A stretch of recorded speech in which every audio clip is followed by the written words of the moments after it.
Hey, good morning. I'm Patricia Murphy. It's Wednesday. This is Seattle Now. Higher education in Washington state faces an uncertain future due to state and federal budget cuts, and it goes beyond four-year research institutions. Community and technical colleges are facing their own obstacles as they try to remain affordable in an increasingly unaffordable world. We'll learn more in a minute, but first, let's get you caught up.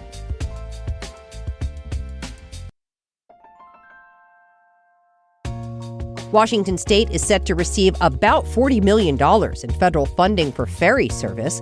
The state transportation department says the money can be used to build and operate boats, terminals, and facilities. Most of the money will go to the state ferry system, but King, Pierce, and Kitsap counties will receive smaller amounts. Predatory home buying practices are getting the attention of the Seattle City Council. They're considering a bill to create new consumer protections. It would require potential buyers to provide certain info to homeowners, including how to assess the fair market value of a home. In announcing the plan, Seattle Mayor Bruce Harrell says vulnerable homeowners, including elderly people, are often pressured to sell their homes for less than what they're worth. The council will take up the legislation tomorrow at 10.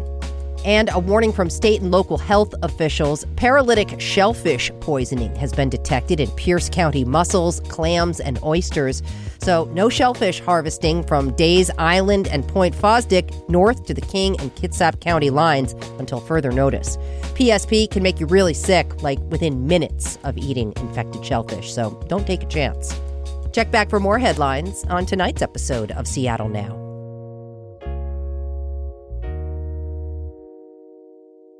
Community and technical colleges are an affordable, flexible pathway for people seeking higher education and workforce training. Troy Halliday is with the state's Board for Community and Technical Colleges. He says there's no such thing as an average community or technical college student. A majority of the students we serve are students of color, students who have struggled in traditional educational pathways, students who traditionally have been working in the background. Accessibility and affordability are a must for community and technical colleges to serve their students. The average cost of tuition in Washington state is about $4,700, according to Halliday, but it's getting harder to stay affordable. Inflation has increased costs, federal law changes are complicating access to grants and tuition assistance, and the state is making cuts. All this, after a state budget error last year, cost the system $28.5 million. Troy Halliday is here now to talk about where this leaves students and administrators. Troy, thanks for being here. Really appreciate you taking the time. Thank you for having me. So you're serving a large variety of people in your system. Troy, what services do community and technical colleges offer that are different from four-year universities? I think a lot of our focus is on the outside of the classroom kinds of support. We understand that our students, because a lot of them have not been successful in traditional educational settings, really need additional wraparound services and really, really need additional support that a traditional student really wouldn't. They're going to be really successful at the end, but in order to get there, we understand that that might include everything from help with access to medical care. It might include access to affordable childcare. It may be access to career guidance and other kinds of things that other students in other settings might not need. And so putting all of that together and really educating the entirety of the person rather than just the student in the classroom is going to be the hallmark of who we are as a system, as well as what drives success for our students. The state's community and technical colleges are facing new financial challenges.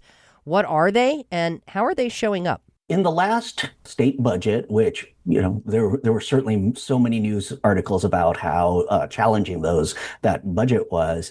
Our system actually did take a 0.5% across the board cut.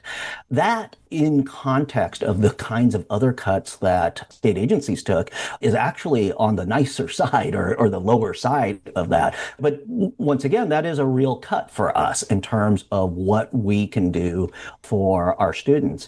Because we are pretty focused in our mission, because, we don't do a lot of research. We're certainly not a NCAA sports system. Our main focus is at the educational outcome of our students. So when we say standpoint, we really need to focus on that.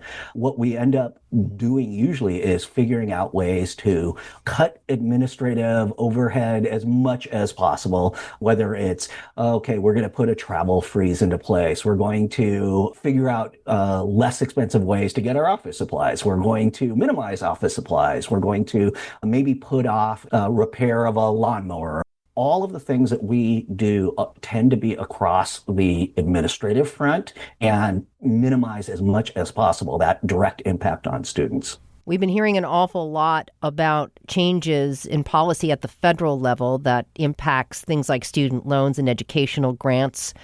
We've been hearing an awful lot about the University of Washington and WSU. What about the state's technical colleges and community colleges? Are you facing the same challenges from the federal government?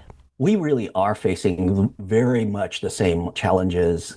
We are looking at grants in areas like workforce education grants. We are part of a system from the federal government called the Perkins program, and those are direct grants that are for programs that are very specifically around workforce development and skills training for either upgauging somebody's job skills or creating brand new employees into entry level into the workforce. And that's one of our bread and butter areas. So when that program gets cut or has additional requirements in terms of how we can spend those funds, it makes it really difficult for us because we've grown to rely on that over the last 30, 40 years as a just integral part of the funding model. What are you going to do? What we've been doing is getting together with all of the colleges, making sure that we all understand what the new rules are, and then coming up with kind of universal approaches across the system in terms of what's the best way to continue funding these programs with a combination of both the state funds that we do have, as well as the lower amount of funding.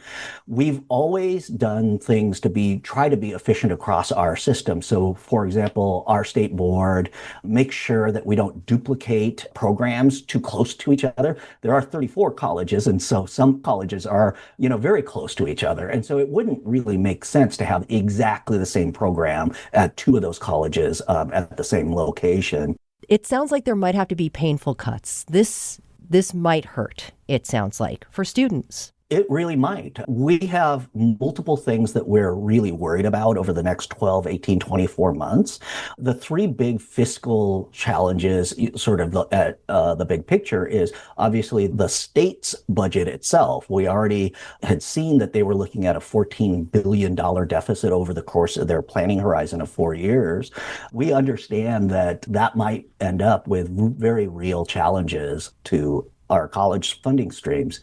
But the other part of that is that the recent reconciliation at the federal government, which yielded the One Big Beautiful Bill, that has a number of changes as well, both to tax policy as well as expenditure policy at the Department of Education, that we're very concerned about in terms of how those expenditure streams are going to end up eventually affecting us as colleges in terms of which programs and grants and other things will continue to be funded. And then the third thing is that the federal government right now is working on their fiscal year 26 budget. And there was a little bit of talk earlier. I think people started calling it the skinny budget. And the skinny budget does have some proposals for some major decreases in funding for the kinds of programs that we operate at the community and technical college level. And so you take those three things all combined, and that really is a lot of worry for us in terms of where our finances are going over the next few years. One additional thing that we are worried about, and this is the thing about the complexity of the entire situation, is our students are the students who also tend to, compared to at least, the four-year schools, tend to be the ones who rely on SNAP, that rely on Medicaid, that rely on all these social programs that are being cut at the federal level. And so we're really worried about, does that make it so that their head drops below water? Now they just don't have the capacity to come to school. So that's yet another issue for us to be very concerned about. This is coming at a time where community college enrollment is bouncing back from the pandemic. You have more students than in past years. Yes, that's true. We actually, we were the higher education sector that lost the most amount of students nationwide, not just in Washington, but in other states as well, because we tend to serve students who are just barely able to afford a higher education program. And so once the pandemic hit, so many of them either got laid off or ended up having to alter their shifts or do other things that made it so that their ability to attend college was really compromised. And so that really is another challenge for us, because at a time when we are worried about our overall funding streams, now we have more students to serve and who need to be served. Before I let you go, at the heart of community and technical colleges is affordability and accessibility. How do you keep that front and center in a changing financial landscape? Our strategy has always been to partner with the legislature. And the legislature over the last 10, 15, 20 years really has been a great partner with us. They understand that the reason we can keep things affordable for our students is because the assistance that they give. And like I said, even in this very hard budget that from January through April session, they were able to hold us to a 0.5% cut, which allowed us to not need, extraordinary tuition increases, those kinds of things, just normal tuition increases of 3.3% for next year, which is below the inflation rate, actually. So once again, it's working in that partnership to have them understand that it is important and that we're a solution, not a problem in the long-term strategy of the state. All right. Choi Halliday is the Deputy Executive Director for Business Operations at the Washington State Board for Community and Technical Colleges. Really appreciate your time, Choi. Thanks. Thank you. Thanks for listening to Seattle Now. Today's episode was produced by Vaughn Jones. It was edited by Andy Hurst. Our production team also includes Caroline Chamberlain Gomez, Brooklyn Jamerson Flowers, Shane Mailing, and Paige Browning. Greg Kramer does our theme music. Seattle Now and KUOW Public Radio are members of the NPR network. I'm Patricia Murphy. See you soon.